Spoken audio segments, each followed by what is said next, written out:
बिस्मिल्लाहिर्रहमानिर्रहीम। स्टूडेंट्स, अब हम बैंक रिकॉन्सिलेशन का क्वेश्चन नंबर 18 करेंगे। तो क्वेश्चन स्टार्ट करने से पहले जो बेसिक कॉन्सेप्ट है वो आप रिवाइज कर लें, रिकॉल कर लें कि जैसे कि दो बुक्स हैं हमारे पास, एक कैश बुक है और एक पासबुक है।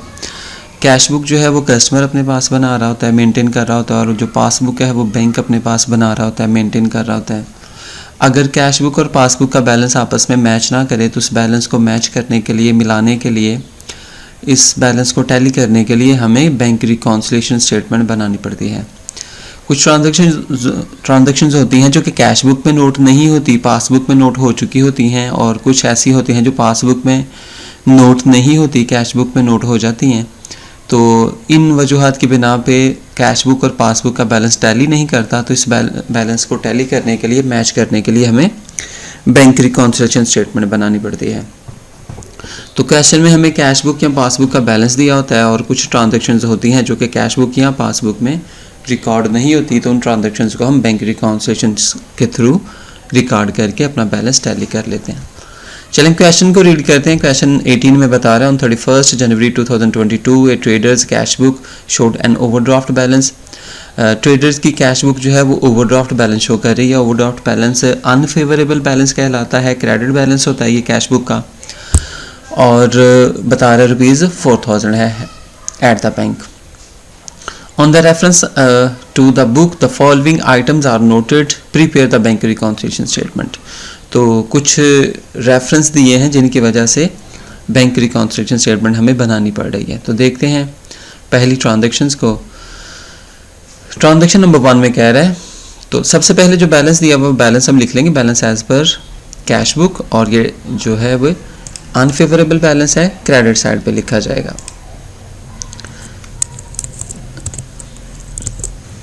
इसके बाद हम पहली ट्रांजैक्शंस देखेंगे। इसमें बता रहे हैं, interest amounting ₹300 had been credit by the bank in the passbook only.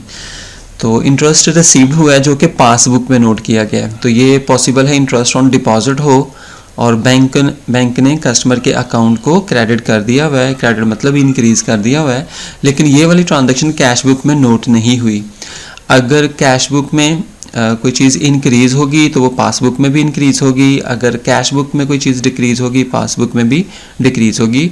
और यहाँ पे जो बता रहा है कि इंटरेस्ट रिसीव्ड किया है 300 का, लेकिन ये ट्रांजैक्शन सिर्फ एक ही बुक में नोट की गई है जो कि पासबुक है।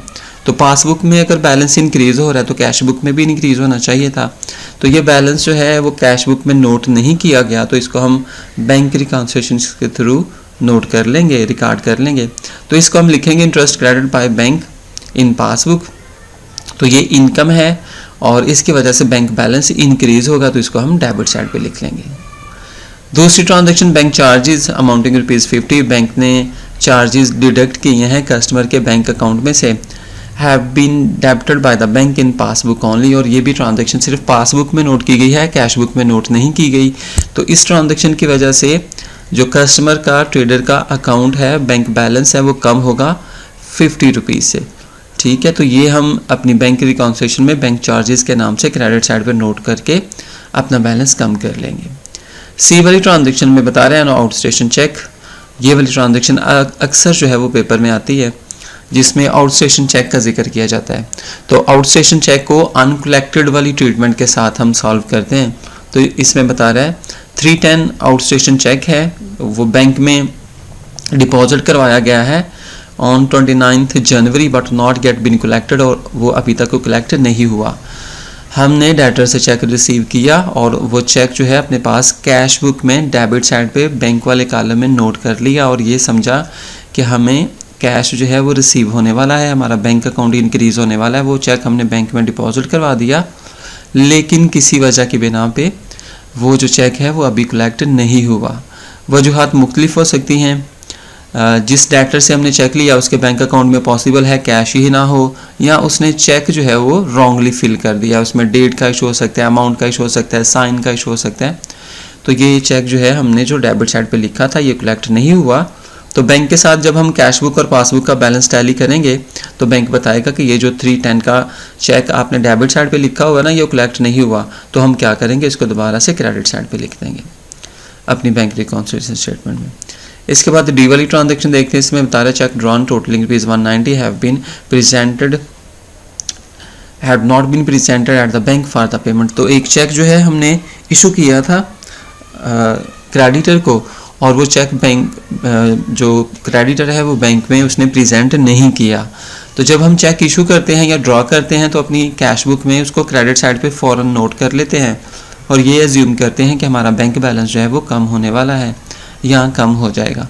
तो जब हमने कैश बुक और पासबुक को टैली किया तो ₹190 का डिफरेंस आ रहा था। तो बैंक से हमने जब ये कंफर्म किया तो बैंक हमें बताएगा जो चेक आपने इशू किया और अपना बैंक बैलेंस कम कर लिया कैश बुक में, वो एक्चुअली अभी तक बैंक में वो चेक प्रेजेंट नहीं हुआ। तो आप दोबारा से उसको अपनी डेबिट साइड पे, कैश बुक की डेबिट साइड पे लिख लें। तो हम इसको अपनी कैश बुक की डेबिट साइड पे नोट कर लेंगे अनप्रेजेंटेड चेक के नाम से। बैंक रिकॉन्सिलिएशन में ₹190 का जो टोटल अमाउंट है वो हम डेबिट साइड पे दोबारा से लिख लेंगे। लास्ट वाली ट्रांजेक्शन है, इसमें बता रहा था credit side of the cash book was under cast. Cash book की दो साइड्स हैं, एक डेबिट साइड है, एक क्रेडिट साइड है। तो मैंने पहले भी जिक्र किया था कि आपने single column cash book, double column cash book और ट्रिपल कॉलम कैश बुक के कॉलम ज़रूर याद करने हैं। ये पेपर में MCQs में शॉर्ट क्वेश्चंस में लाजमी आता है। तो कैश बुक की डेबिट साइड है और क्रेडिट साइड है। डेबिट साइड पे भी कैश कॉलम होता है, बैंक कॉलम होता है, और क्रेडिट साइड पे भी कैश कॉलम और बैंक कॉलम होता है।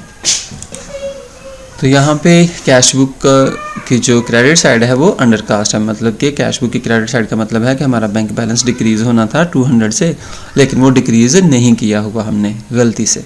ठीक है, तो हम बैंक रिकॉन्सिलिएशन स्टेटमेंट में इसको क्रेडिट साइड पे लिख लेंगे अंडर कास्ट के नाम से, credit side of cash book under cast. इसके बाद हम क्या करेंगे, हम डेबिट साइड का टोटल करेंगे और क्रेडिट साइड का टोटल करेंगे और दोनों साइड्स का डिफरेंस फाइंड करने की कोशिश करेंगे। तो ये देखें कि हमारे पास जो डेबिट साइड है उसका अगर हम टोटल करें तो हमारे पास उसका टोटल आएगा 490। ठीक है, 300 प्लस 190, 490 हमारे पास इसका टोटल आएगा। और फिर हम क्रेडिट साइड का टोटल करेंगे तो क्रेडिट साइड का टोटल हमारे पास से 4560 आ रहा है।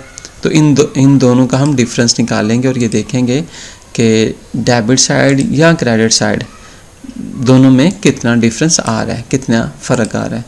तो जब हम ये डिफरेंस निकालेंगे तो हमारे पास जो डिफरेंस आ रहा है वो आ रहा है 4070 का।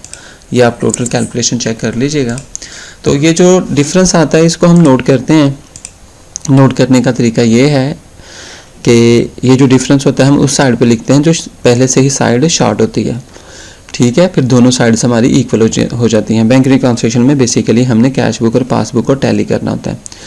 देखें, हमने जब बैंक रिकॉन्सिलिएशन स्टेटमेंट स्टार्ट की तो हमारी कैश बुक में जो है ना वो जो बैलेंस आ रहा था क्रेडिट बैलेंस वो 4000 का आ रहा था, लेकिन पासबुक के साथ टैली किया ना तो 4000 का बैलेंस नहीं था आ रहा।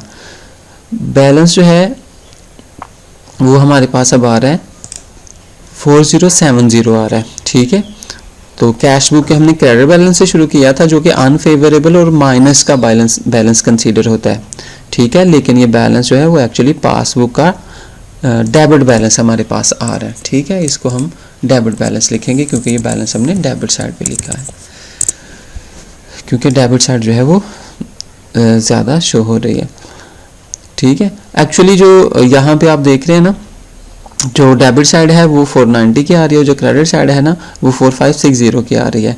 तो क्रेडिट साइड ज़्यादा है तो ये एक्चुअल बैलेंस जो है वो क्रेडिट ही कंसीडर होता है। जो साइड ज़्यादा जिस साइड की अमाउंट ज़्यादा होती है उसी साइड का बैलेंस ये बेसिकली कंसीडर होता है, लेकिन हम बैलेंस को इक्वलाइज करने के लिए इसको हम डेबिट साइड पे लिखते हैं। ठीक है, और बैलेंस ये क्रेडिट साइड का कंसीडर होता है क्योंकि क्रेडिट साइड ज़्यादा है तो ये हम डेबिट साइड का बैलेंस लिखेंगे। उम्मीद है आपको समझ आई होगी। और क्वेश्चन जो है वो आज का ये है कि जो चार्जेस हैं बैंक चार्जेस, इसकी जो ट्रीटमेंट है वो क्या होती है। क्वेश्चन के हवाले से कोई इशू हो कमेंट बॉक्स में लाजमी आप पूछिएगा। बहुत शुक्रिया, अल्लाह हाफिज़।